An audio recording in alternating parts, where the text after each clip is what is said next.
On January 26, 1700, one of the biggest earthquakes in history hit off the coast of the United States. It had a magnitude of 9, which puts it in the top 10 most powerful earthquakes ever recorded. This earthquake triggered a huge tsunami and changed the coastline all the way from southern British Columbia down to northern California forever. Back then, the area wasn't very populated, but thanks to some clever research, scientists figured out exactly what happened that day by looking at old geological records, tree rings, and even some history from Japan. On the same day as the earthquake, a massive tsunami also hit Japan's eastern coast. For a long time, no one connected the two, but in the 1980s and 90s, researchers realized the tsunami in Japan had been caused by the earthquake in the Pacific Northwest. They were also able to pinpoint the exact day, January 26, 1700. They even found old trees in coastal Washington that had all perished around the winter of 1700, which matched up perfectly with the timing of the earthquake. The earthquake came from the Cascadia subduction zone, a fault where the Juan de Fuca plate slides under the North American plate.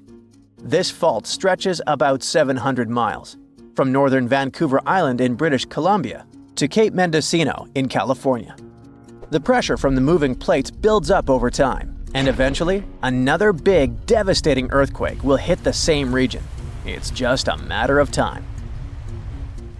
By looking at the geological records, past tsunami deposits, and signs of land level changes, scientists can figure out how often these huge earthquakes happen. Emergency planners have been preparing for the next big quake, often calling it the big one. Scientists believe earthquakes in the Cascadia subduction zone happen every 200 to 1,000 years. And since the last major one was over 300 years ago, the Pacific Northwest is definitely due for another.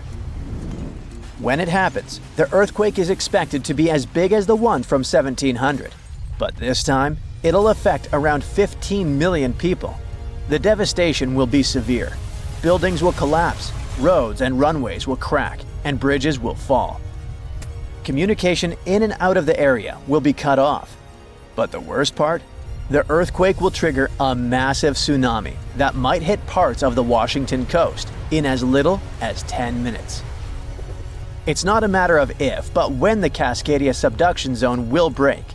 When it happens, it will be the worst disaster the US has ever faced.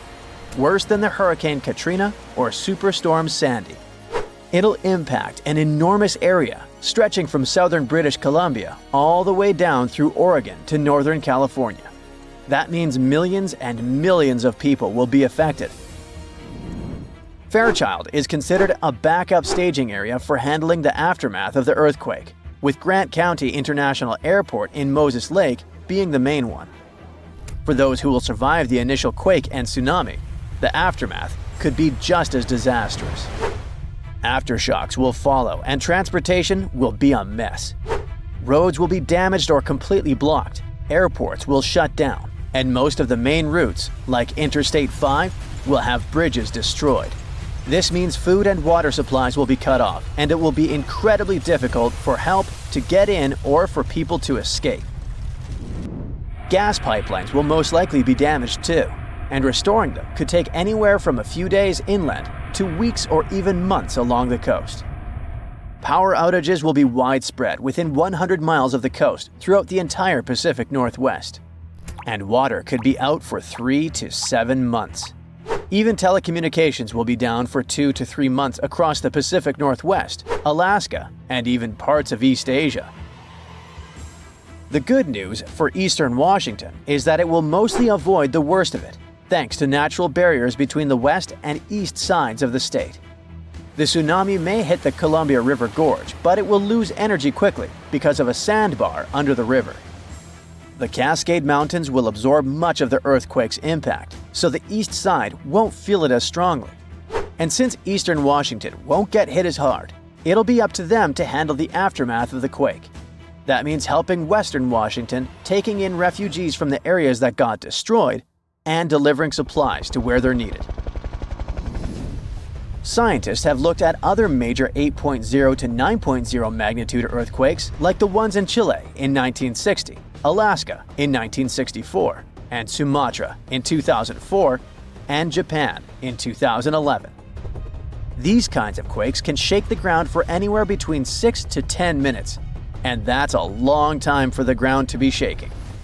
Such quakes are super intense because they happen close to Earth's surface, so it's not just a quick shake.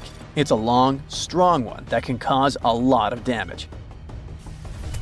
If the Cascadia earthquake and tsunami were to hit tomorrow, over 13,800 people could lose their lives, and about 107,000 people could be injured. The economic toll in Washington, Oregon, and California could top 70 billion. To put that into perspective, we can compare these numbers with some other major earthquakes. In Chile's 1960 earthquake, about 1,650 people lost their lives. The 1964 Alaska quake resulted in around 140 lives lost. The 2004 Sumatra earthquake and tsunami took the lives of an estimated 280,000 people. And the 2011 Japan earthquake and tsunami caused over 20,000 casualties. Authorities know about the dangers of the Cascadia fault, but even with all the planning, no one can say for sure what will be needed when the big quake hits. Right after the earthquake and tsunami, the areas outside the immediate disaster zone won't be able to help much because roads and airports will be destroyed, and resources will be limited. How can we deal with this kind of disaster and its effects? We don't have all the answers yet. Right now, let's focus on the Cascadia subduction zone. It's a huge fault line that stretches about 620 miles from Vancouver Island to Cape Mendocino in California, sitting about 93 miles off the coast. It's like one tectonic plate is slowly sliding under another.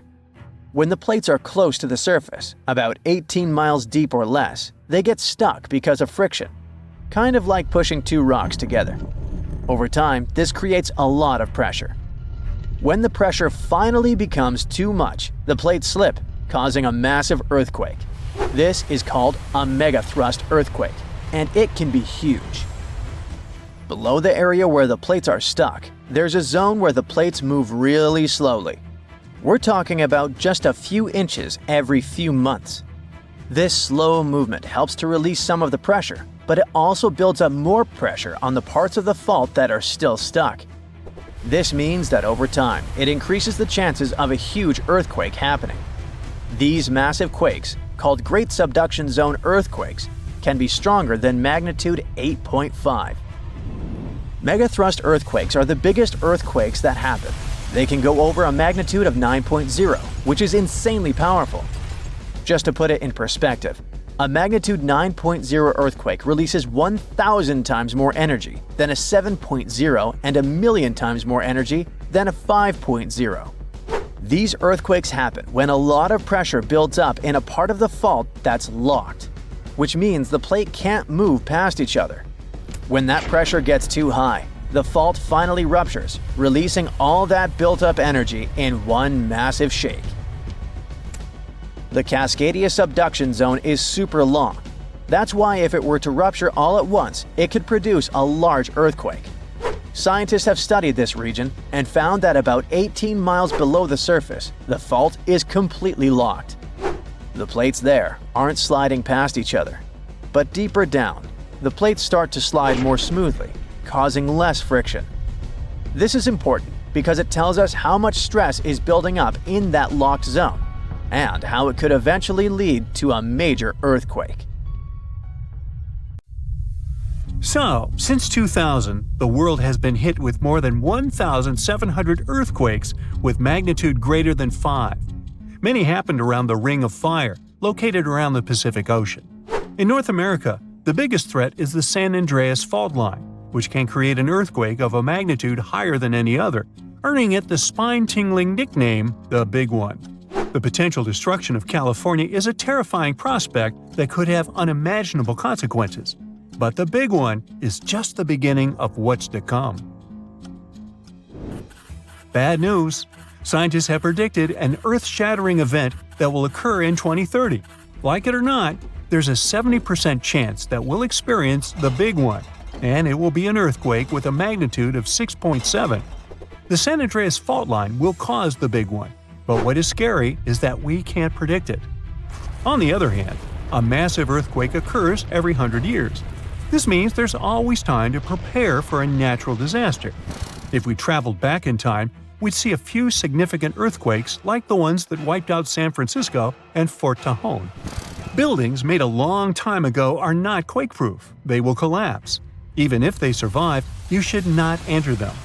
But buildings are not the most dangerous part.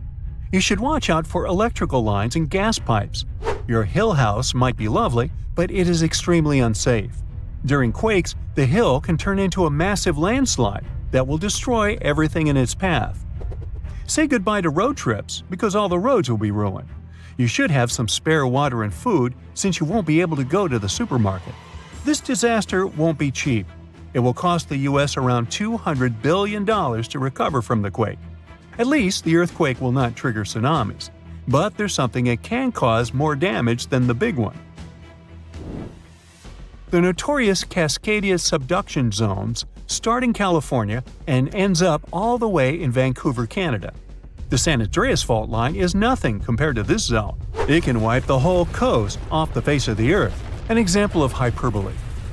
Subduction zones are tectonic plates forced to be one under the other and constantly pulling apart. One is called the North American Plate and the other is the Juan de Fuca Plate. Zones like these are not to be messed with, since they are terrifying hotspots for earthquake activity and extremely dangerous because they cause massive underwater quakes. But they are underwater, so what can they do to us? Well, they can cause giant tsunamis, flooding cities, and destroying the coastline. Right now, the most active zone is the Ring of Fire. The Cascadia zone might be less active, but it is like a sleeping beast that can wake up and destroy everything in its path, causing a groundbreaking earthquake. The last time all this stress was released was in the year 1700. Unlike the San Andreas quake, this one will cause massive tsunamis and much bigger shocks. Let's hope you'll be camping in an open field at that time, because most buildings and bridges will likely be destroyed. Also, be ready for the aftershocks, as they'll be devastating. Nature won't be spared either. Landslides will change animals' habitats. Even our homes will be changed forever. Luckily, there is a light at the end of the tunnel, and scientists are doing everything they can to ensure our safety. New rules are implemented. Every new building must be able to withstand massive shocks. They're developing modern warning systems, and every new infrastructure must follow strict quake-proof guidelines. The Juan de Fuca and the North American plates are locked together, but they won't stay like that forever. When they unlock, get ready for a massive shake. The closer you are to the epicenter, the more damage you'll experience. But even if you are lucky to be far away, you may still feel the ground shaking for some time. Now, if we compare the Cascadia subduction zone and the San Andreas fault, we'll see how much more dangerous the Cascadia zone is. In 1994, there was an enormous 6.7 magnitude earthquake in the Northridge area, close to the San Andreas fault. Sadly, many people didn't make it, and some were injured. Back then, buildings were not strong and earthquake-proof, and many of them were damaged. The Cascadia subduction zone can potentially cause a magnitude 9 earthquake. A magnitude 6 quake has the power of around 44 million pounds of dynamite, but a magnitude 9 has the power of 44 trillion pounds of dynamite. The strongest ever recorded quake was in Chile. Its magnitude measured 9.5, and it destroyed most everything. So let's say you've survived the quake, but the struggle is far from over. Soon after, a massive tsunami will strike, with waves that might reach up to 100 feet in some areas. That's so unlike the San Andreas earthquake, which can't produce any significant waves. So say goodbye to your beautiful garden, since salt water will destroy trees and plants, changing the environment for a period of time. The only positive thing will be you won't need Halloween decorations, because all those dried-out trees will resemble a ghost forest. The combination of waves, quakes, and the sheer size of the area will make this natural disaster much more dangerous than any caused by the San Andreas fault or the so-called Big One. A quake similar to this happened around 300 years ago. Many more have been recorded in the past 3,500 years, proving that they continually occur every 400 to 600 years. So, technically, we have around 100 to 300 years before the next big one hits. We still have no idea how exactly the Cascadia subduction zone works, because we discovered it in 1970. This zone is super scary because it can cause big earthquakes. It was found by accident when researchers studied the Ring of Fire. They wanted to know if this area had caused any trouble in the past years, and the proof was under their noses.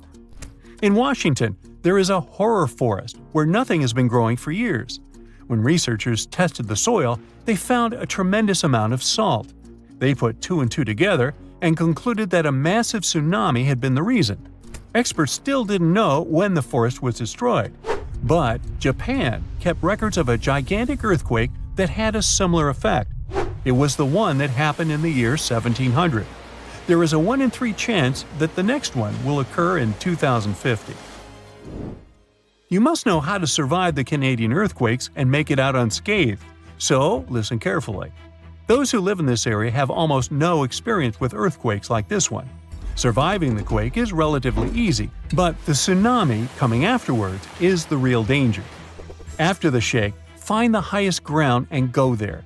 Only bring the essentials, like food and water. Yeah, leave your baseball card collection at home. After the first hit, don't try to go down. Seismologists say that most likely there will be a few more waves, and they have proven this. On the 22nd of May, 1960, seismologist Jerry Eston and his 4 friends went to Hawaii to see an expected tsunami that was to happen around midnight. They set up their gear on Wailuku Bridge with an escape route planned. This bridge had been destroyed in the previous tsunami, but the new one was much taller and better. After midnight, the water was 4 feet above the average level.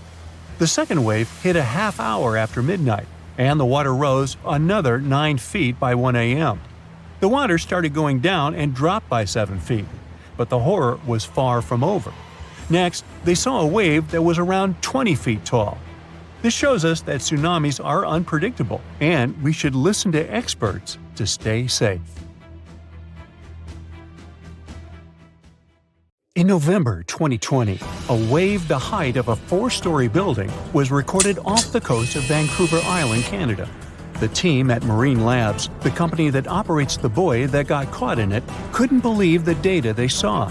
Everything was normal, then, unexpectedly, a vast force came, pulled the buoy down, and then sent it up to a peak before taking it even deeper. The probability for such a huge wave to form is once in 1,300 years, so they had to be sure it wasn't a technical mistake. Marine Labs sent the data to a rogue wave scientist at the University of Vancouver. They analyzed and validated the findings and shared them in February 2022. The wave officially became the most extreme rogue wave ever officially recorded, as it was 3 times the height of waves around it. Luckily, this giant didn't leave any damage, as it happened too far offshore. For centuries, rogue waves were believed to be real only in the stories of sailors. Christopher Columbus himself mentioned a rogue wave, but back then, it wasn't officially a thing. In August 1498, he was on his 3rd expedition to the Americas. As they were passing through a strait near Trinidad, a huge wave lifted the boats. They managed to survive and continue the journey, and the area is still known as the Mouths of the Dragon, named this way by Columbus. Back in 1826, a French scientist and naval officer was crossing the Indian Ocean on his ship, the Astrolabe. They got caught in a terrible storm and witnessed several waves over 80 feet tall. One of them was the height of a 10-story building. The crew lost one of its members, but the 4 of them, including the captain, made it to land and spread the story of the gigantic waves. But back then, scientists were sure waves couldn't be taller than 30 feet. So everyone took this story as a tale. Witnesses shared many other stories of giant waves coming out of nowhere, but scientists officially recognized the first rogue wave only in 1995. It went down in history as the Doppler wave, or the New Year's wave. This sea monster of the North Sea hit the Norwegian gas platform Draupner on New Year's Day. It reached a height of 84 feet. The waves surrounding it were twice as small. The rig was built to withstand waves up to 64 feet tall and had the most advanced sensors for its time. It became a sensation in the scientific world because it wasn't like any other type of wave they'd studied before. So they gave rogue waves an official definition. It's a wave more than twice as tall as others around it.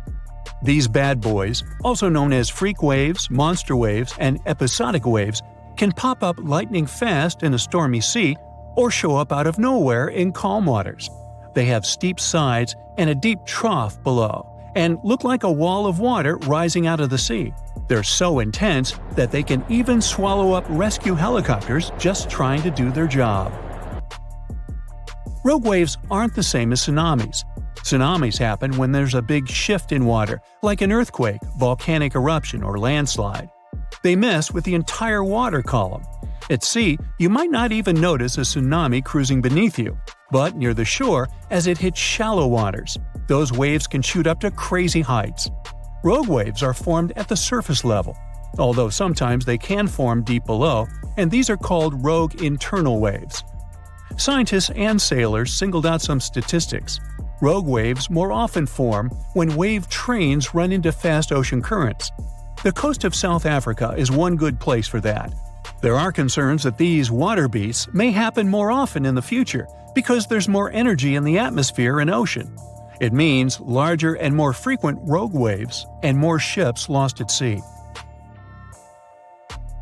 Rogue waves aren't limited to oceans and can even occur in lakes. Lake Superior witnesses something that got the name Three Sisters. It's a series of three large waves, one after another. The second wave covers the ship decks before the first one is gone. The third wave jumps in and adds extra water. These three sisters overload the ship. There's a theory that this phenomenon took down the steamship Edmund Fitzgerald in 1975.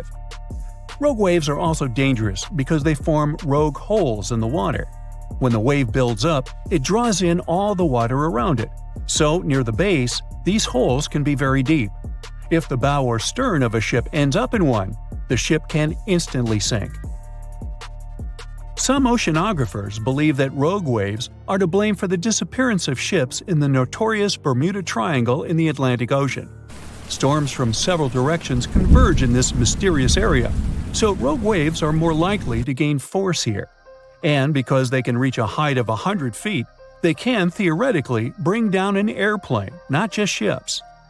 There are two main theories trying to make sense of how rogue waves happen.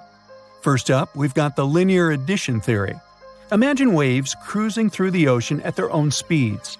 Now, when these waves cross paths, they team up and become stronger, cooking up a rogue wave. Then there's the nonlinear focusing theory. It says waves like to roll in groups, and when they spend time together, they share some energy.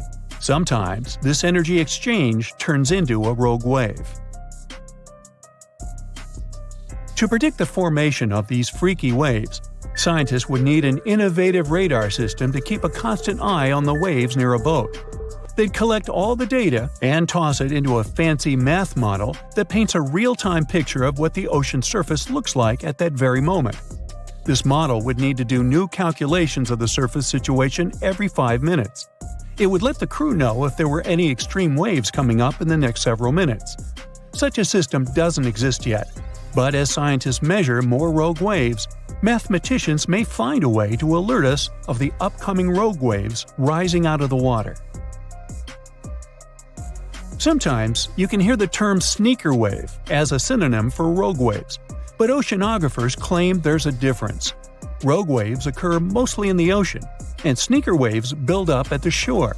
They're also known as king waves and sleeper waves, and they roll up much faster than usual waves when they approach the beach. They always appear without warning after smaller waves and can be powerful. They can carry swimmers further away into the ocean. But the worst part is, they can also sweep you off your feet and into the water when you're casually strolling on a jetty or the beach, or on an outcropping nearby. Oregon State University researchers found that sneaker waves form in offshore storms that carry wind energy to the ocean surface. With all that energy, several waves unite and overlap into one beast that stands higher and goes further ashore than a regular wave. Another thing that makes them more dangerous is that, just like rogue waves, they're hard to predict. Fishers, surfers, and others who spend a lot of time by the water normally know when and what to escape when it comes to big waves. With sneaker waves, that logic doesn't work. There is no set time of the year when they're more active either.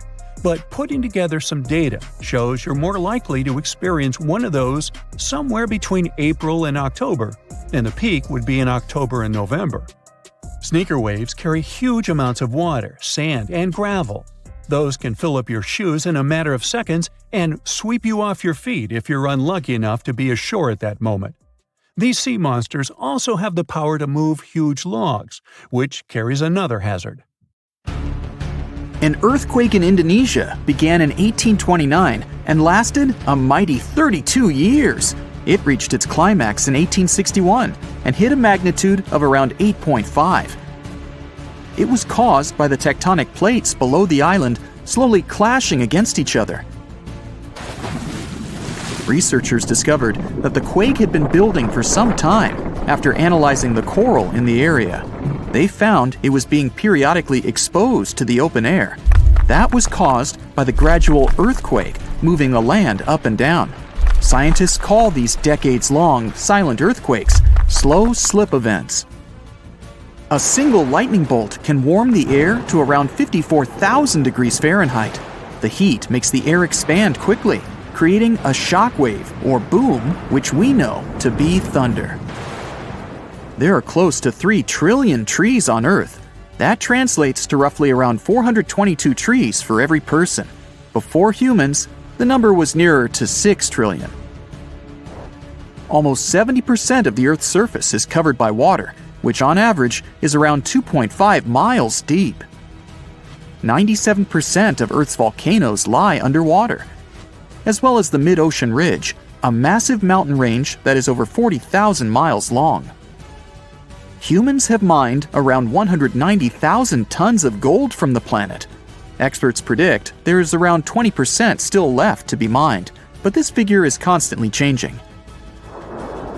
The world's largest active volcano is in Hawaii.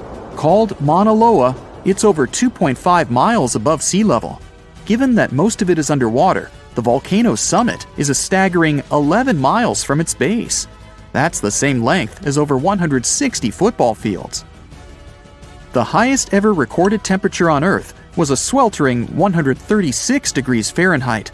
It was recorded in El Azizia, or modern-day Libya, on September 13, 1922. The lowest temperature was a chilling minus 129 degrees Fahrenheit, recorded at Russia's Vostok station in 1983. Earth is the 5th largest planet in the solar system, behind Jupiter, Saturn, Uranus, and Neptune.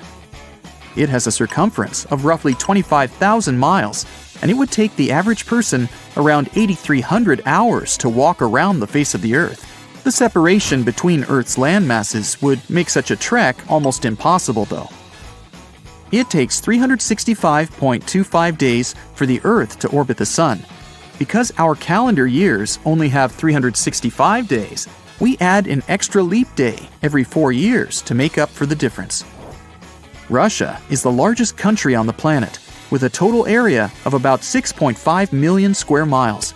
It encompasses more than 1/8 of the Earth's inhabited land area, but still has a relatively small population given its size.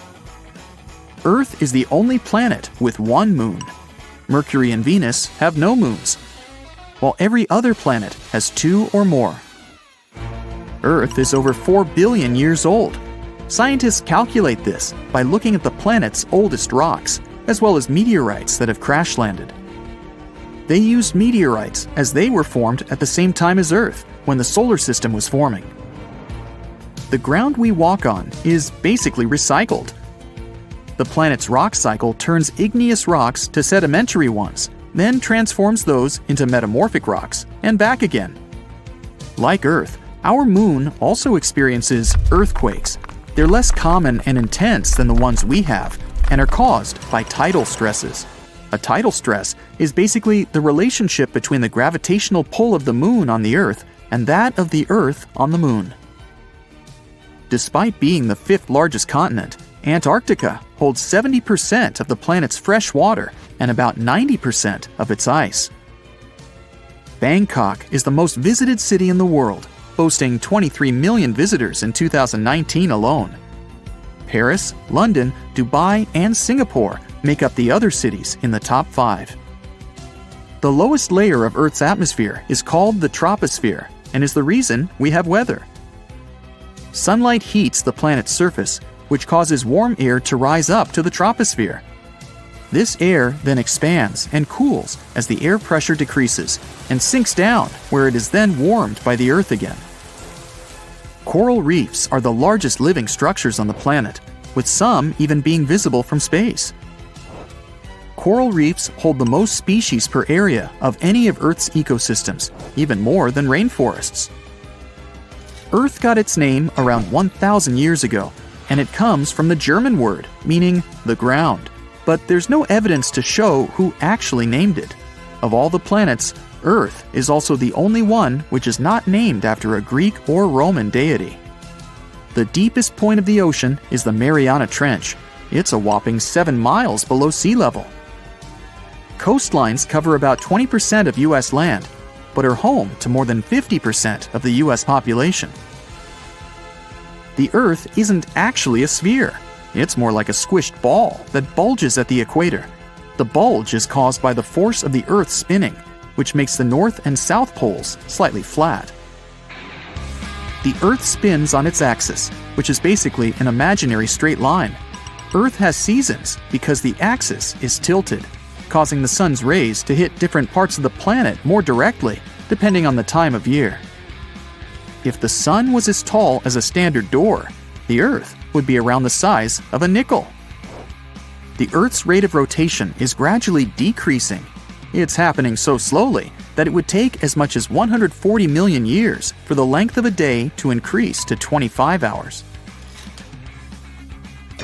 Get equipped for any season with brand new Brightside merch. Click the link and grab your print. The biggest animal on Earth is the Antarctic blue whale. It can reach lengths of 100 feet and weigh up to 400,000 pounds, which is around the same as 33 elephants. The temperature at the center of the Earth is around the same as the surface of the Sun, at almost 10,000 degrees Fahrenheit. Earth is around 10,000 times older than humans. Earth is around 4.5 billion years old, whereas humans have been around for, at most, 450,000 years. There are around 34,000 known species of fish. The actual number is way higher though, as a whopping 95% of our oceans still haven't been explored. America's Route 66 is longer than the journey to the Earth's core. The distance to the core is roughly 2,000 miles. Route 66 is almost 2,500 miles. The Earth is made up of 3 main components: the crust, the mantle, and the core, which is divided into the outer core and the inner core.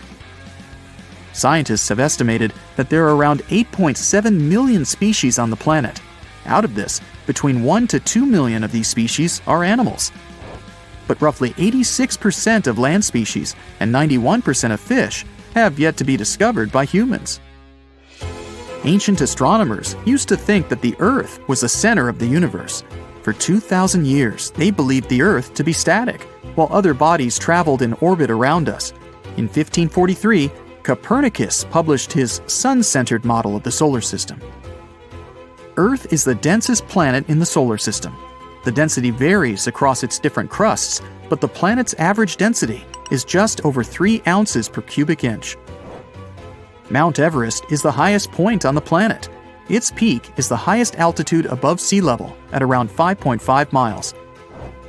Each year, 1 septillion crystals of snow fall on Earth. That's a trillion snowflakes. Snow covers about 31% of Earth's land area each year.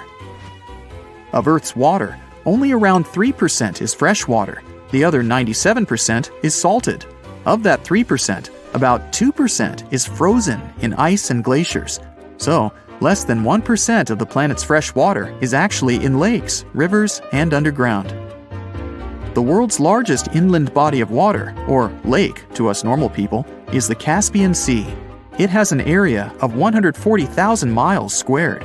The world's deepest lake is Lake Baikal in Russia and is 5,300 feet deep.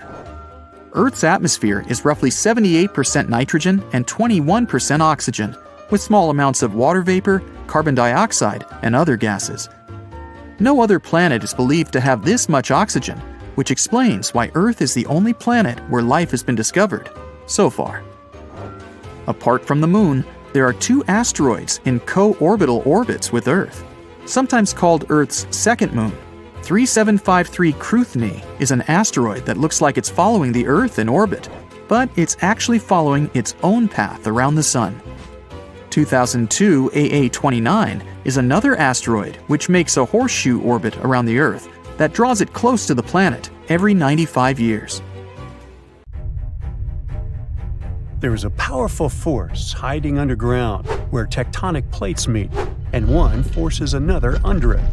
This happens in the Pacific and Indian Oceans. Strain builds over centuries. The tension is unbearable until the megathrust awakens. The Earth shakes with a magnitude that can exceed 9 points, more powerful than any other earthquake.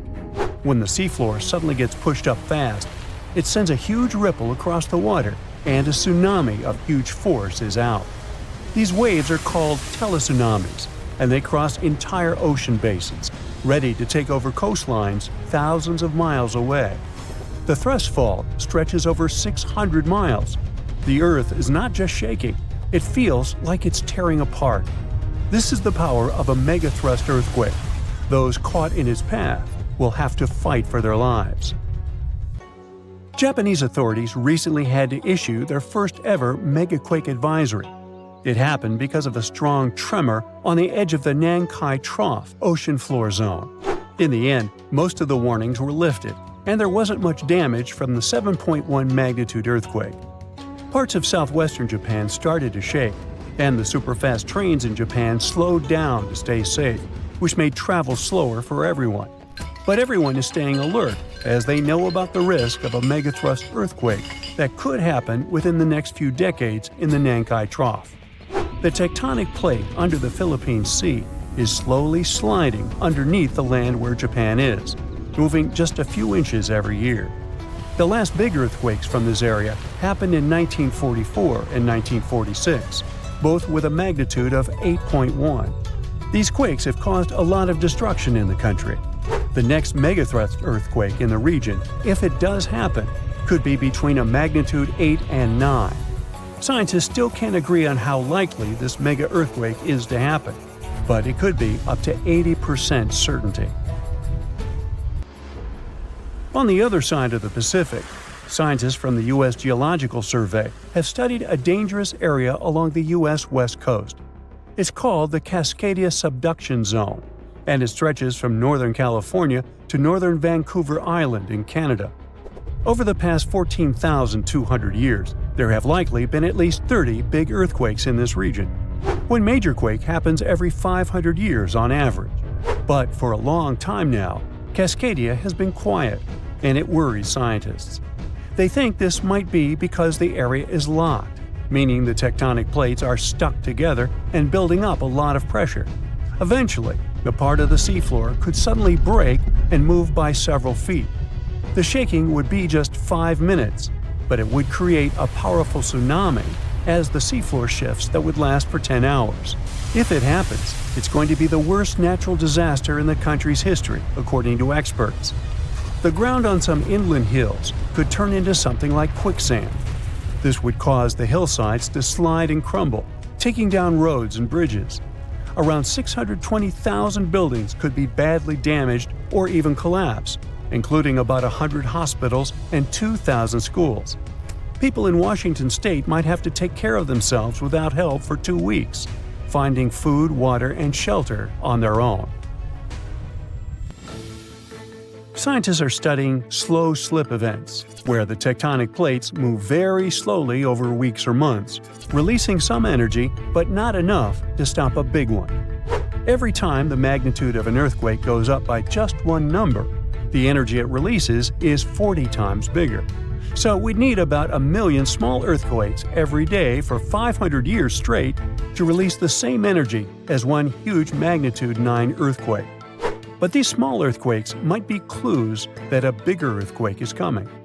To better monitor the Cascadia Fault, experts are mapping the fault more accurately and adding better monitoring tools offshore.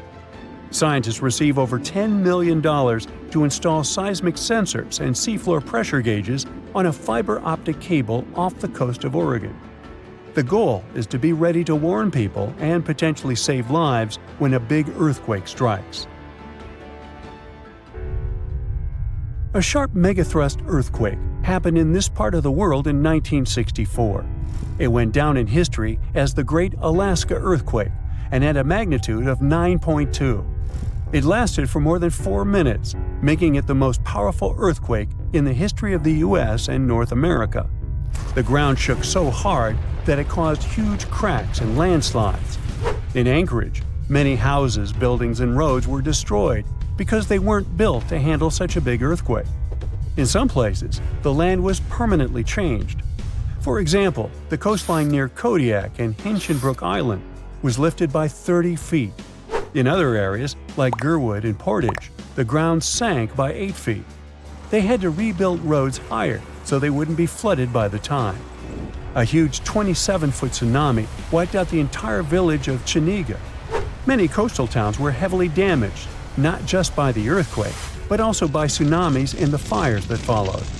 After the main earthquake, there were thousands of smaller aftershocks for months. A moderate earthquake of magnitude 4.4 shook Los Angeles in August 2024. Once it was over, the LA Fire Department checked around the city and didn't find any major damage or anyone hurt. In the nearby city of Pasadena, which is close to the earthquake's epicenter, a water pipe burst inside City Hall and everyone had to leave the building. Thankfully, there was no danger of a tsunami. The best we can do to avoid panic in such situations is to be prepared.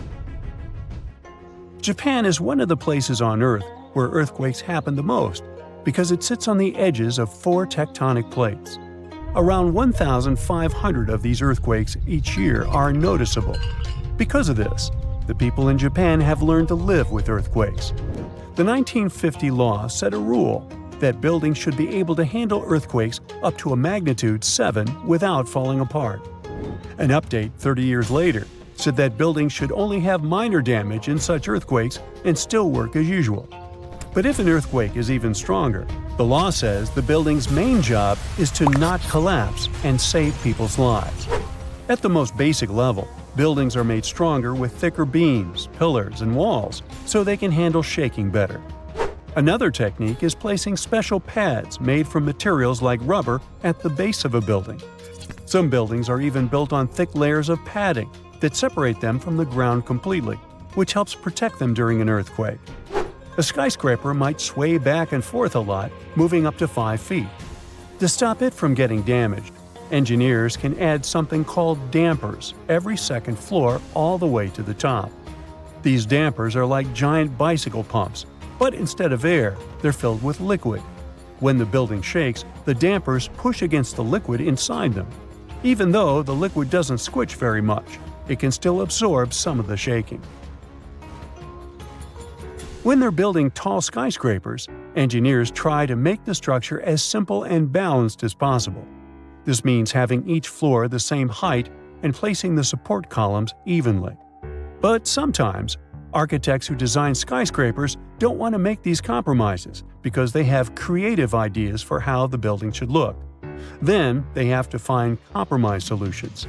For example, Tokyo's Skytree Tower, one of the tallest buildings in the world, is designed in a futuristic style but also includes special features to protect it from earthquakes.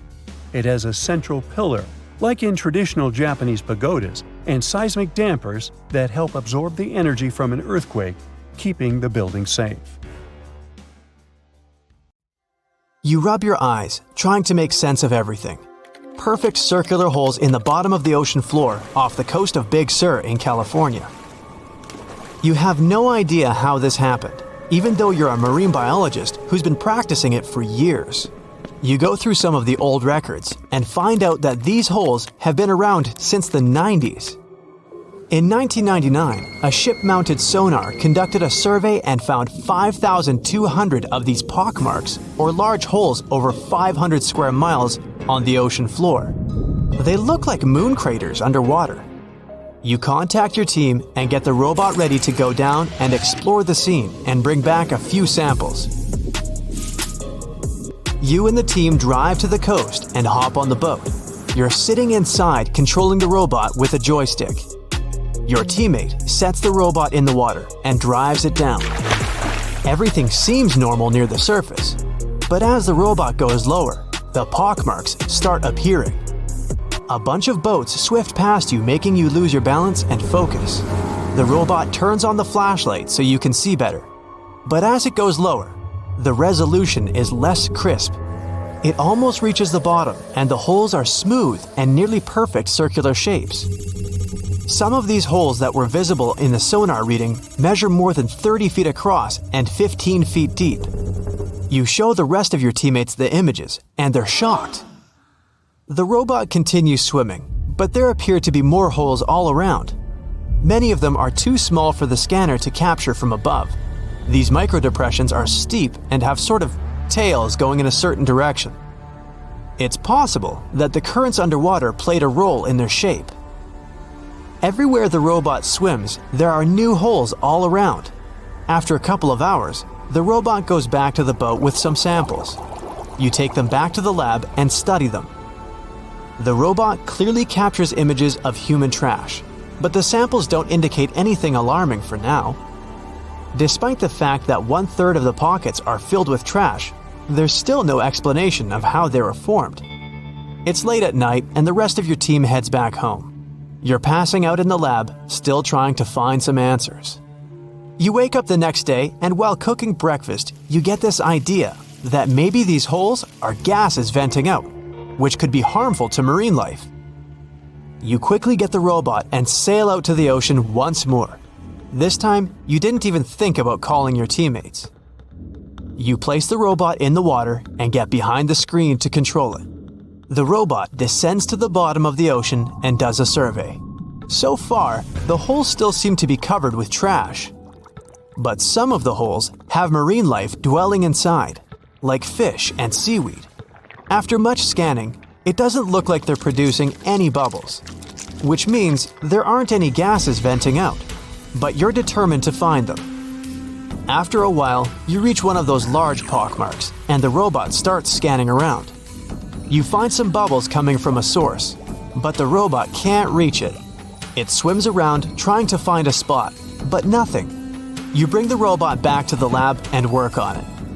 You attach some mechanical arms on it that can lift things and move them. You bring the robot back down to the same spot, but the bubbles aren't as frequent as before.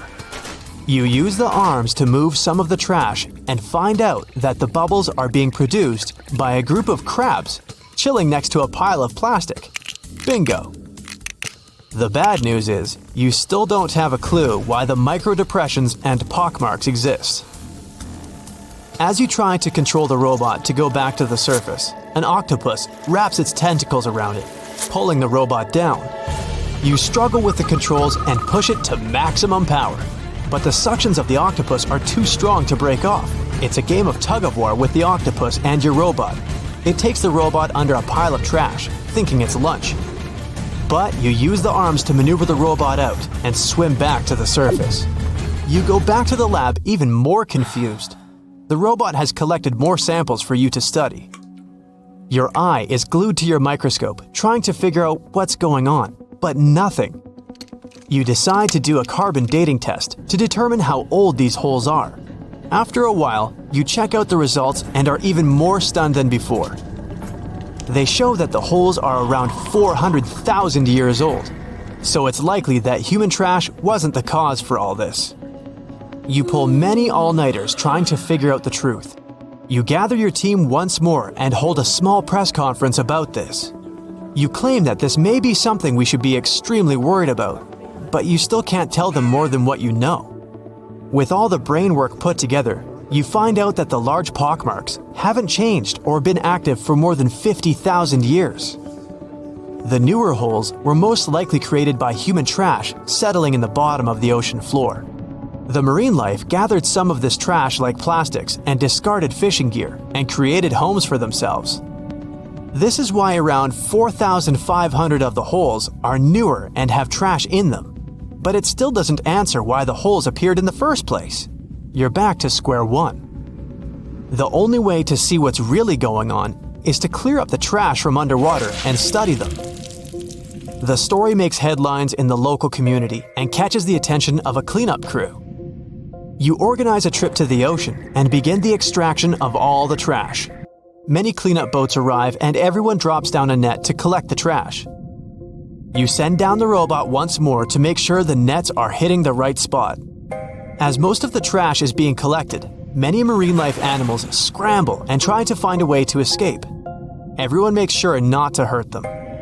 After a couple of weeks, all the holes are cleared up from the trash. You do another sonar scan from the surface and can see the holes clearer than before. But you still don't have an answer for this. You do some more research trying to see if any other holes appeared around the world. On the other side of the country is a mysterious blue hole off of Florida's Gulf Coast. You catch the nearest flight to Florida and make an appointment with the scientist in charge of the expedition. Blue holes are underwater sinkholes that open below the seabed. Just like on the surface, the underwater world also has sinkholes. This one is called the Green Banana and is 150 feet below, and the hole is 435 feet deep. You dive with some special gear with the rest of the team to a barren ocean floor, and the hole is right there in front of you, looking like an oasis in the desert. You and the rest of the scientists are surprised by the diverse marine life dwelling within. Some sea turtles swim past you, and even sharks. These ones don't harm humans. Halfway through, you reach a narrow path, which makes it difficult for humans to pass through. But everyone is careful. There are corals, sponges, mollusks around the corner. You collect some samples and go back to the lab. Blue holes in general are richer in nutrients than barren lands and host plenty of unique marine life. They're quite common and don't pose any sort of threat to anyone.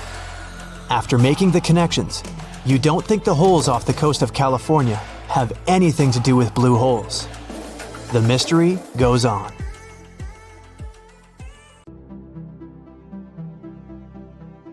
Back in 2018, the biggest active underwater eruption ever happened, at least the one that we could officially record.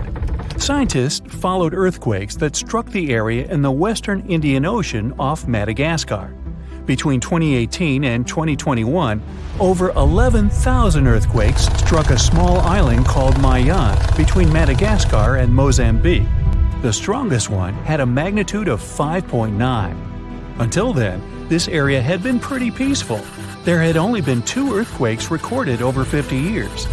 Along with regular earthquakes, there were also some unusual seismic hums, like earthquakes at pretty low frequencies, forming deep underground.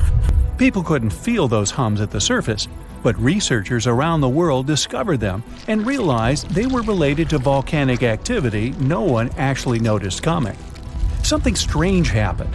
That underwater eruption created a giant skyscraper-sized volcano. This new underwater volcano turned out to be around 1.5 times the height of One World Trade Center in New York, and almost 10 times bigger than the Statue of Liberty. The area where it appeared had been explored in 2014, but it was almost flat, peaceful, and empty back then. Now, there is an actual volcano nearly 8,500 feet below sea level. The volcano gets its magma from a super profound reservoir located nearly 34 miles underground. It's the deepest reservoir of volcanic magma that we know about. The Earth has layers, and the middle one is kinda chunky. It's very much like peanut caramel filling many chocolates have. Research shows there are probably hunks of oceanic crust deep inside the Earth's liquid mantle.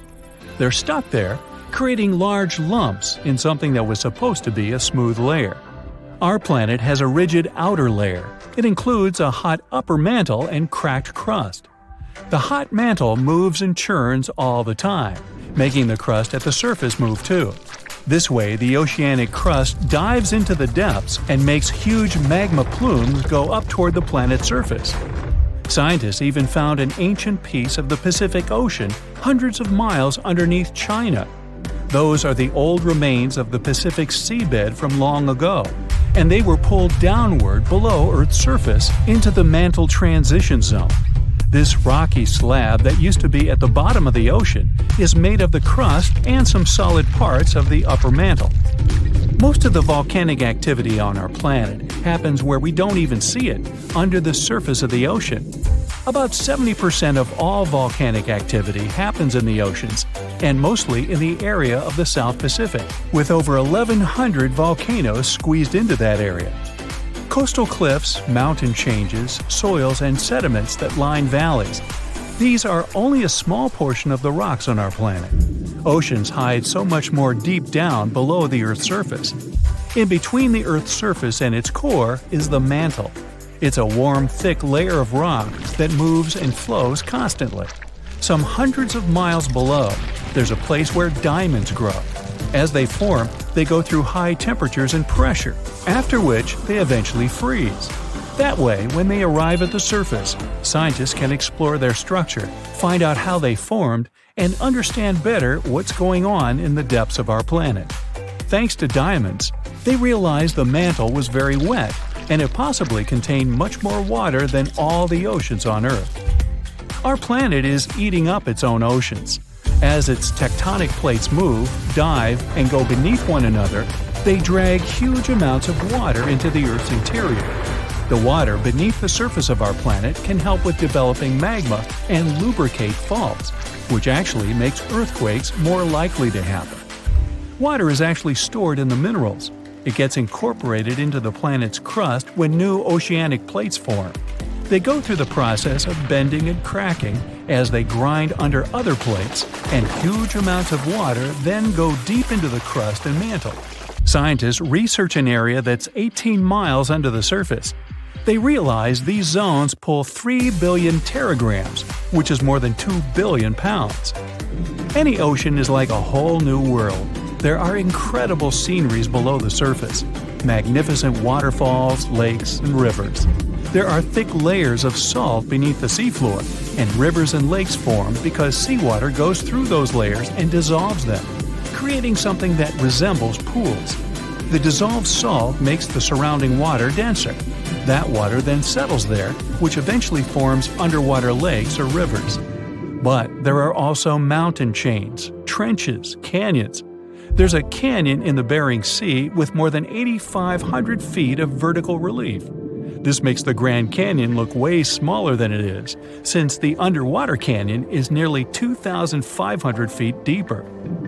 Deep parts of the ocean are really cold. The temperature of the water can be about 40 degrees, but at the bottom, water can get boiling hot. There are hydrothermal vents in the seafloor. Those are the hot springs located at the edges of tectonic plates. The water they release can reach a temperature of up to 750 degrees Fahrenheit, but the pressure at such depths is very intense. So intense, no human being can handle it. Still, it's the pressure that keeps the water from boiling. Ocean depth is on average 2.3 miles. Light waves can still enter at 3,280 feet, even though it's in a very small amount. So all the mysteries hidden below that point remain in total darkness. The actual illuminated part of the ocean goes until 600 feet. Even though the sun gives us light, most of our planet is dark all the time. It's all because of the oceans, covering over 70% of our planet. The loudest sound that came from an ocean, and of the loudest sounds ever recorded, came from an ice quake. It was so loud, researchers picked it up by sensors more than 3,000 miles away. There was a seismic activity that made frozen ground break down. The Antarctic ice sheet is bigger than the continental part of the United States and Mexico together.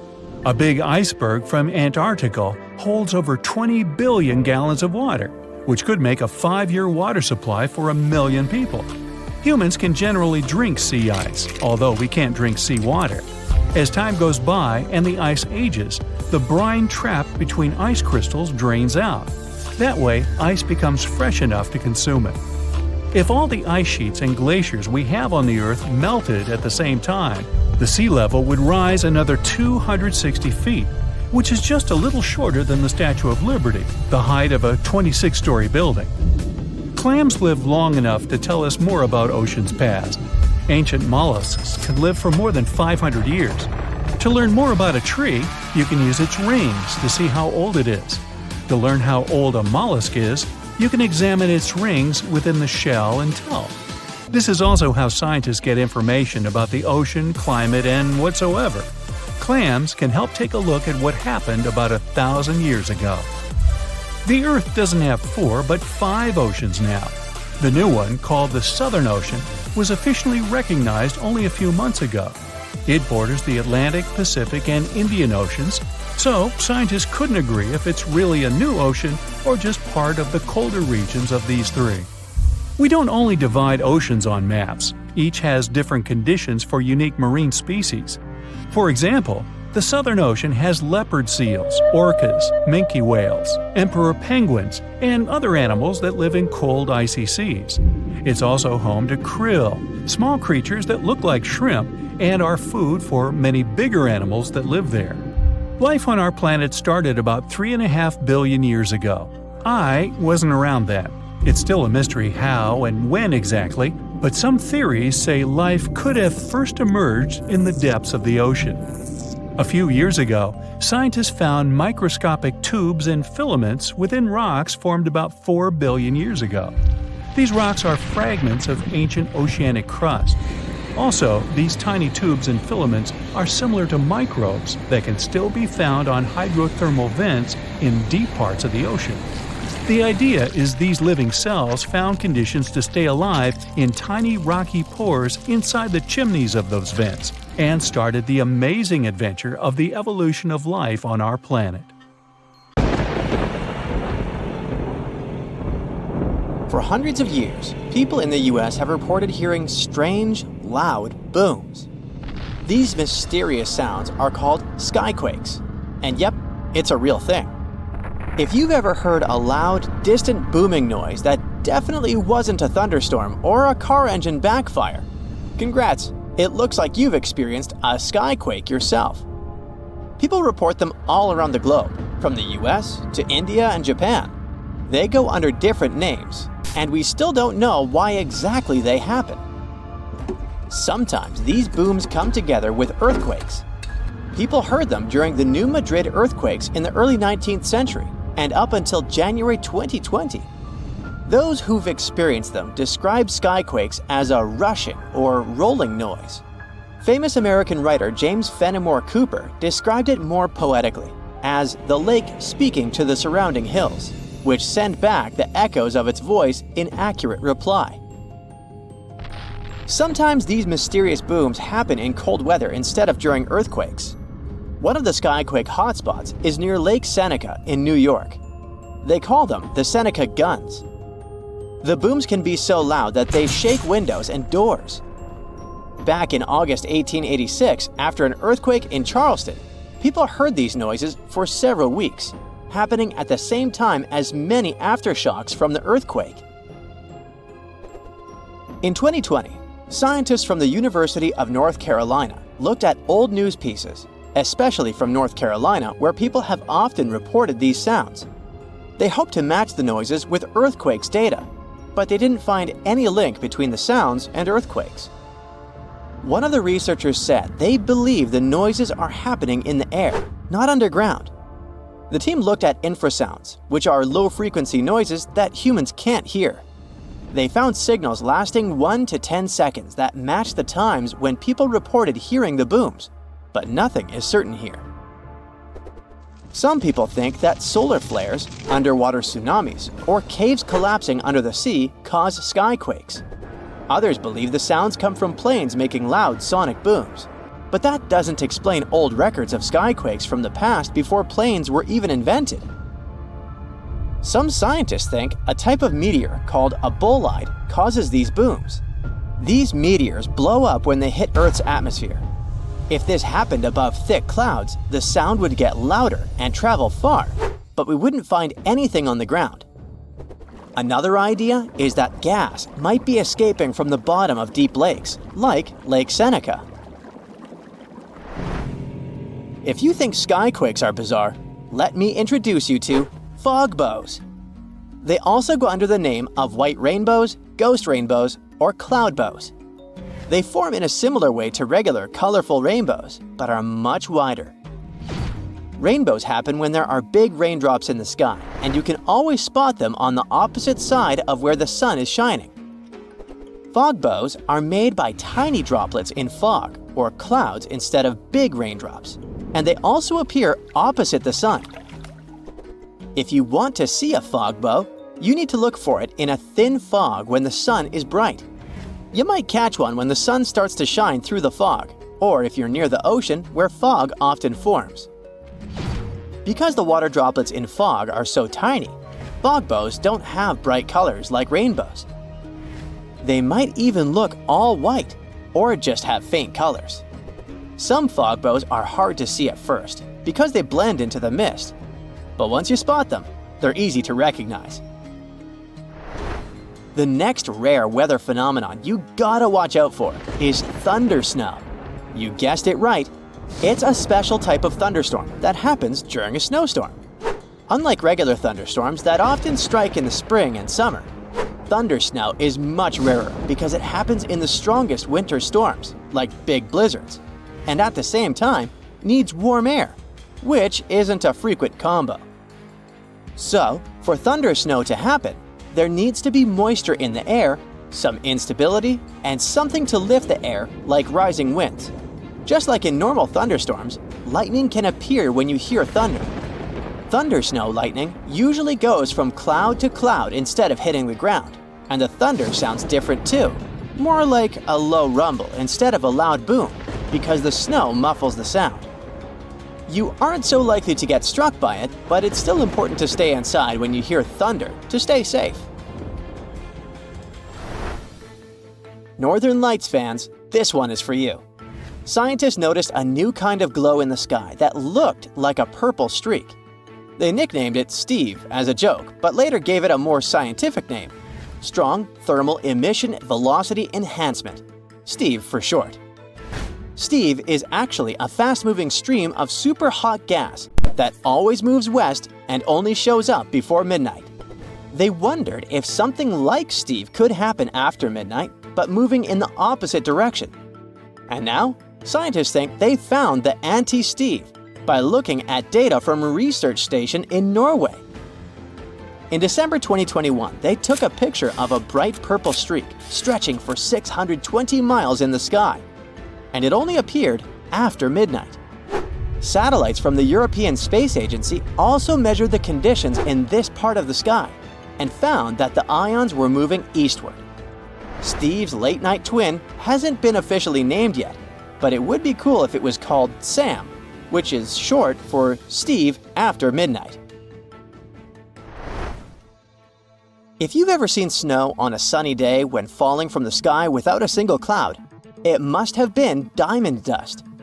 It's a special kind of weather with millions of tiny ice crystals forming close to the ground. These ice crystals float slowly in the air, kind of like how dust floats in your house. When sunlight hits these crystals, they sparkle like diamonds. Unlike regular snow, diamond dust can fall from a cloudless sky, which is why they sometimes call it clear sky precipitation. It happens because of temperature inversion. Normally, it gets colder as you go higher up from the ground. But in a temperature inversion, the cold air stays near the ground, and warmer air sits above it. The warm air has more water vapor, and when it mixes with cold air near the ground, it turns directly into ice crystals, and diamond dust is born. For this to happen, the air near the ground has to be really, really cold, way below freezing temperature. Diamond dust can fall for days, but it's so light that it usually doesn't pile up on the ground like regular snow. A fall streak hole, also known as a hole punch cloud, is next on our list. This big circular or oval-shaped gap sometimes appears in certain clouds. These types of clouds float high up in the sky and are often made of tiny water droplets that are colder than freezing, but they haven't frozen yet. These special water droplets are called supercooled, and they need a reason to freeze. Ice crystals give them that reason. When a plane flies through the cloud, it can bring those ice crystals into the cloud. Once the ice crystals are there, the supercooled water droplets freeze quickly, get bigger, and start to fall from the ground. This creates a hole in the cloud, and as more nearby droplets freeze, the hole gets bigger and spreads outward. Any tornado is scary, but a fire tornado takes the horror to a new level. These bad boys are spinning towers of flame and ash that form when there's extreme heat, strong winds, and uneven ground. The intense heat from the fire causes hot air to rise quickly. Cooler air from the sides rushes in to replace it and creates strong winds. When winds from different directions meet, it makes the fire spin like a tornado. It gets stronger and can even create its own weather. It pulls in flames, ash, dirt, and anything in its path. The winds can reach speeds of over 140 miles per hour, and these fire tornadoes can last for more than 20 minutes. Okay, it's pop quiz time. What's the strongest river in the world? The Amazon? Pfft, rookie guess. No, really. The mightiest river isn't on land at all. It's underwater, and is called the Antarctic Circumpolar Current, or ACC for friends. This beast flows with a force 100 times stronger than the Amazon River, and it could power over 100,000 hydroelectric plants. That's enough electricity to light up entire continents. But this underwater juggernaut doesn't just flex its muscles for fun. It's the planet's ultimate multitasker. The ACC is Earth's thermostat, carbon vacuum, climate stabilizer, and oceanic superhighway all rolled into one. But here's the not-so-fun part. Scientists have spotted a serious red flag. The ACC is slowing down, and not just by a little bit. We're talking up to 20% weaker by 2050. If this trend continues, we're looking at climate chaos that could make your worst Monday feel like a day at the spa. So, maybe time to panic a little? Well, hold on. So what is the ACC anyways? To learn more about it, we need to dive deep into the ocean, figuratively.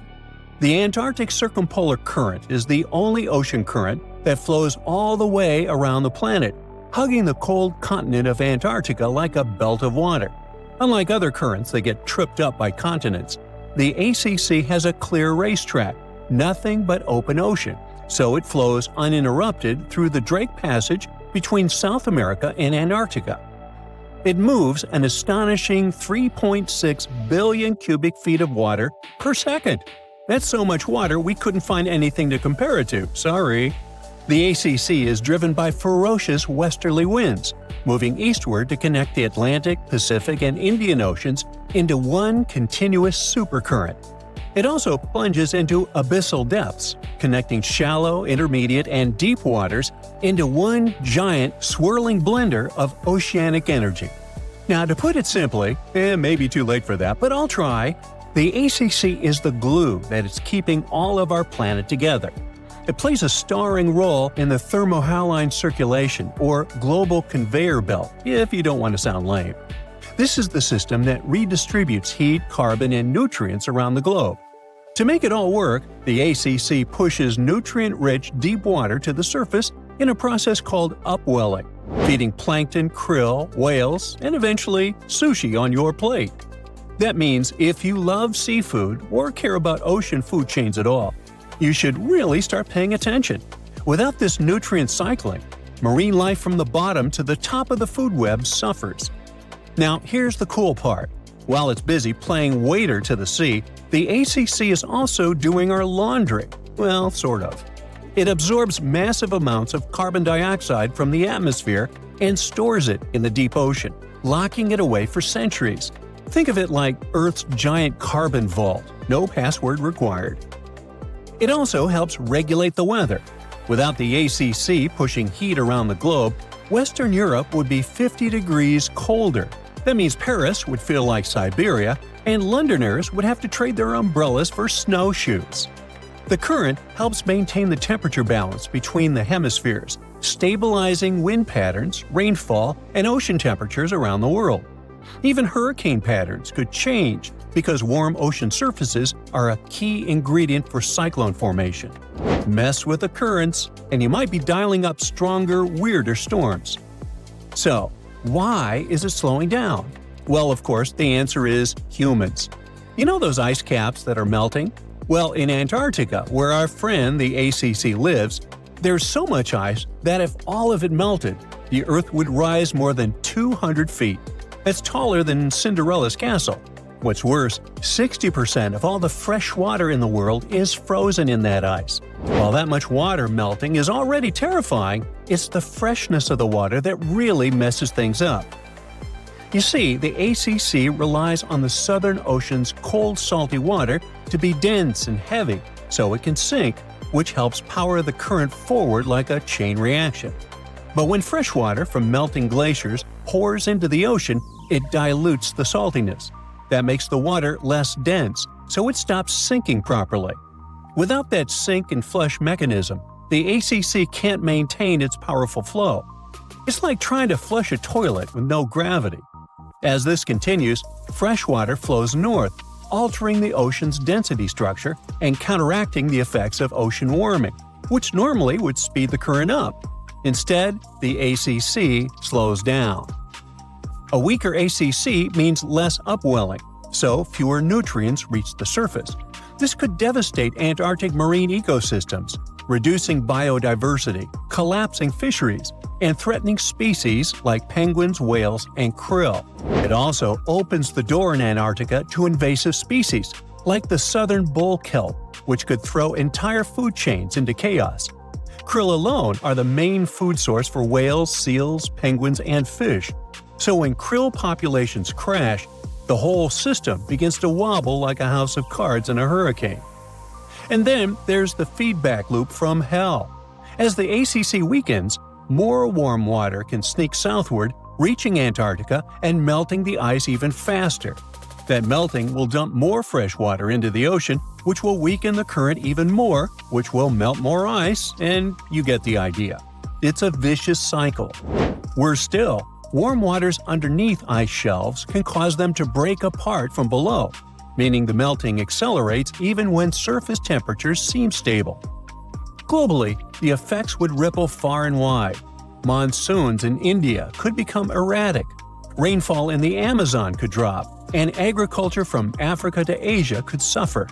Sea levels along the east coast of North America could surge, and global weather patterns could spin into confusion. Even the Southern Ocean's ability to support commercial fisheries, like Chile's lucrative salmon industry, could decline as nutrients fail to reach the surface.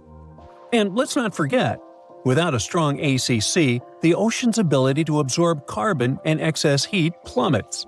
That means that more CO2 and heat will stay in the atmosphere, making our lives even more miserable. It's like turning off Earth's air conditioner while cranking up the furnace, and burning down the pantry while you're at it. Of course, this isn't the first time things went south with the ocean currents. Before humans started heating up the planet, Earth went through a deep freeze called the Little Ice Age, and it wasn't just about colder winters.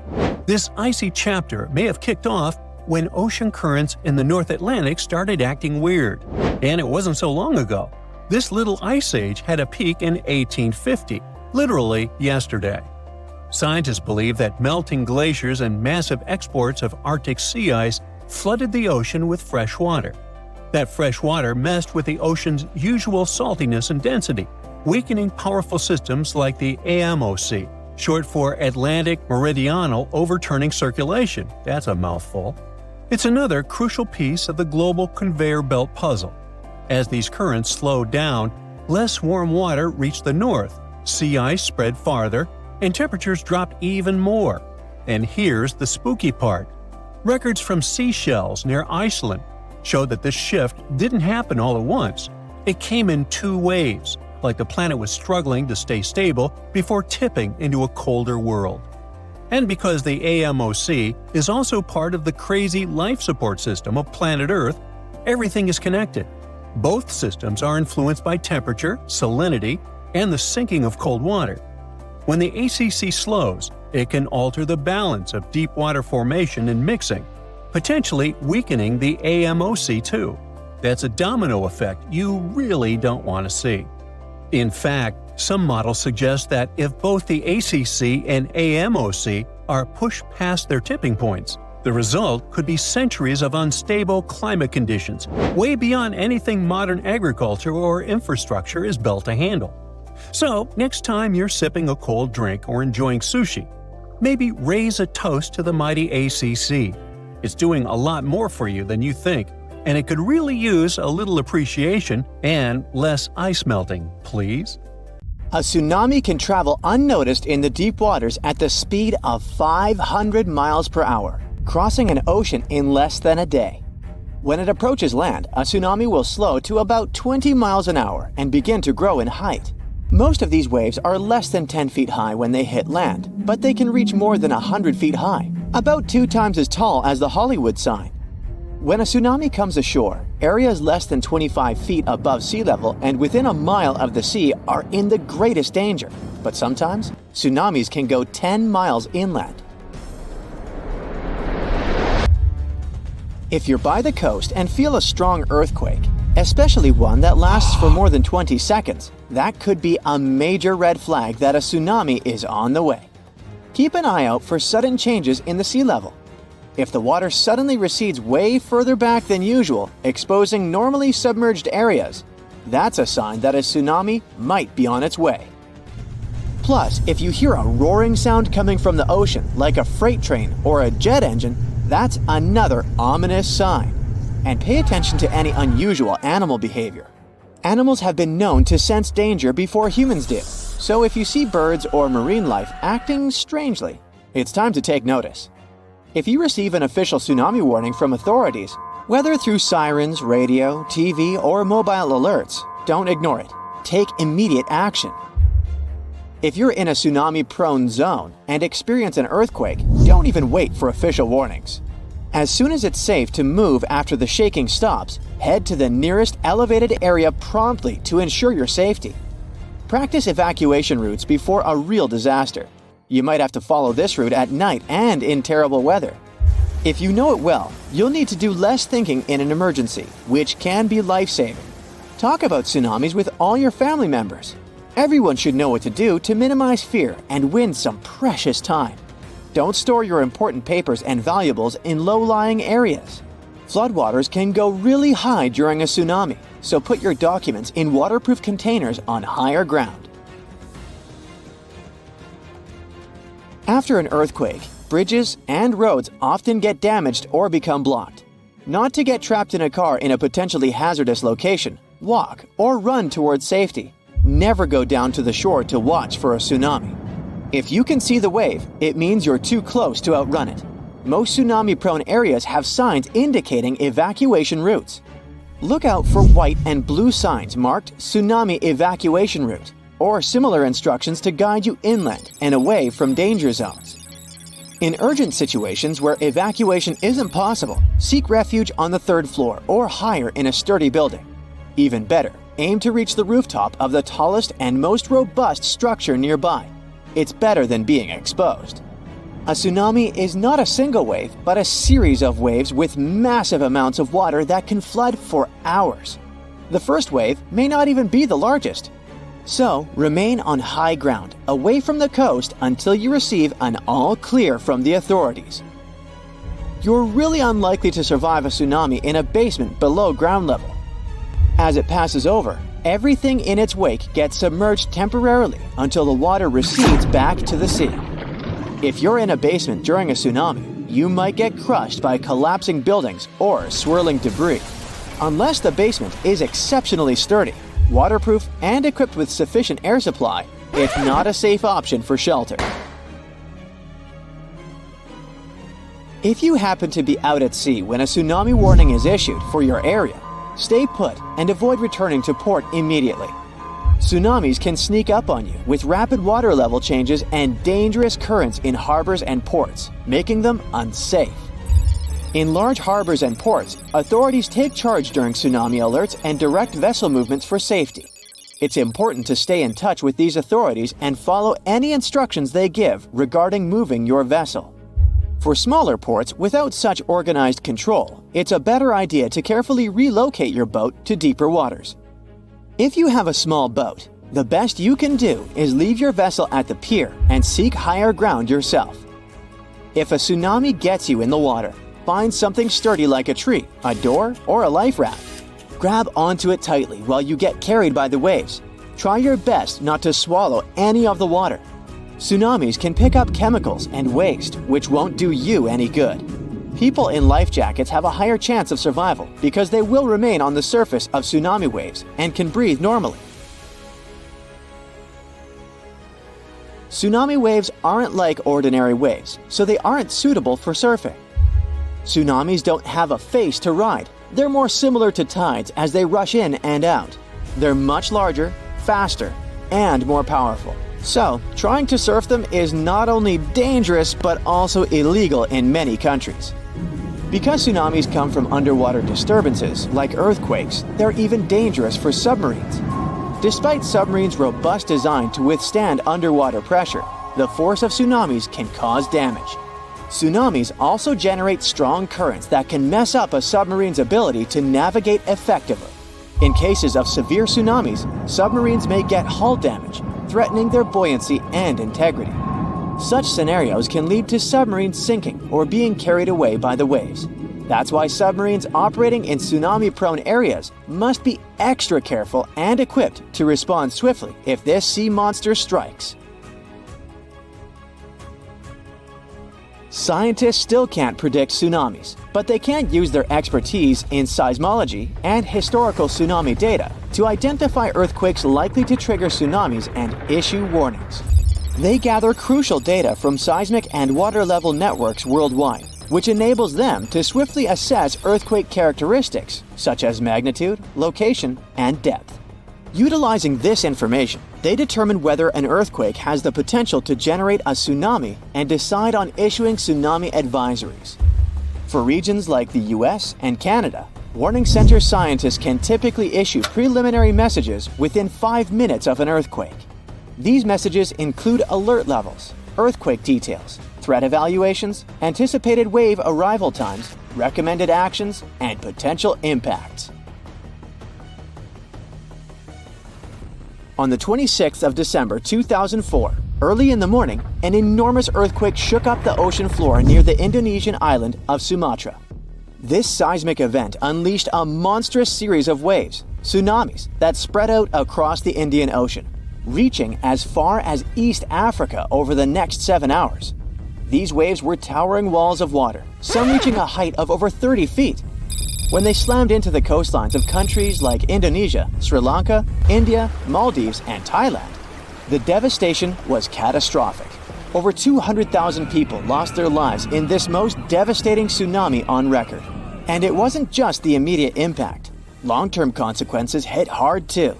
Villages, resorts, farmlands, and fishing areas were destroyed or submerged in salt water along with debris. Japan is one of the most earthquake-prone countries in the world because it's located on top of 4 converging tectonic plates that constantly interact with each other. After a terrible tsunami in 2011, the country started a colossal project dubbed the Great Wall of Japan. With a jaw-dropping price tag of around $13 billion, this wall goes from the north to the south of the country. The goal is to safeguard coastal towns from future tsunamis, buying its people precious time to save themselves. Some locals worry that this towering structure will sever their deep-rooted ties with the sea. They fear losing touch with the ocean's rhythms and cues, which are crucial for spotting upcoming disasters. But for many coastal towns, the wall is a lifeline, giving them hope for rebuilding shattered lives post-disaster.